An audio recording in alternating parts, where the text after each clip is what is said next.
too. It looks good, right? It rides really good. I've been driving it all. I've been driving for like 2 days now. Absolutely.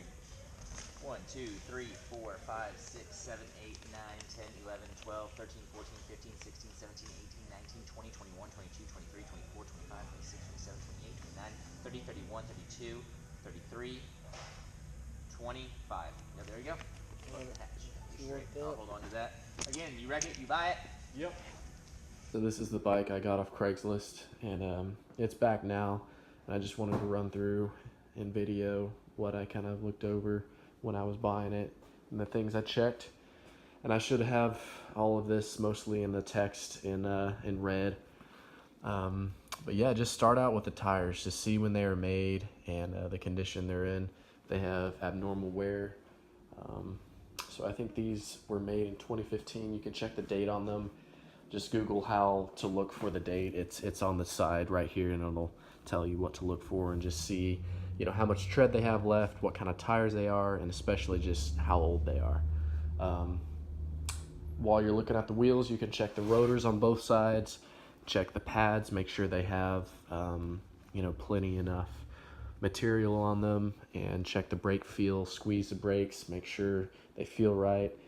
I like to bring a flashlight just to look for leaks and other little things, and both these brake pads look pretty good, as well as the rotors and the feel of them. So just go through and kind of press them, and then when you're riding, definitely press on them super hard and make sure they stop good. Check for leaking forks. That's a big deal. Make sure there's no excess, you know, oil or residue around the forks. Just look over all the plastics, you know, looking for scratches, dents, cracks, anything like that. See if it's stock fairings. If they're not, you know, sometimes they won't have heat shields on them, or, you know, foam that protects it from vibrating against the engine. Check and make sure the lights turn on, all the signals work. I know after I rode this bike, the main headlight, because it's like an HID, I think it was because it was pretty hot the day I rode it, wasn't on, and so when I got back, it was off. And so I've ridden that night, and it's colder then, and so it turned on then. Yeah, check the gas tank, make sure all the keys, turn on the ignition, open the gas tank, and then open the rear seat, and then check inside the gas tank, make sure there's no rust, make sure there's no engine codes, check the level on the brake reservoirs, you know, check your clutch, see how it feels, see how it feels once the bike is started and you're riding and everything. Make sure it's not slipping. Just make sure the chain is good. Check if it's rusting or if there's a lot of wear or play in it. Check the sprocket wear. When you're riding, you can check the speedo, see if it's off. That can be an indication that maybe the front sprocket, if you can't see it, might be a different size.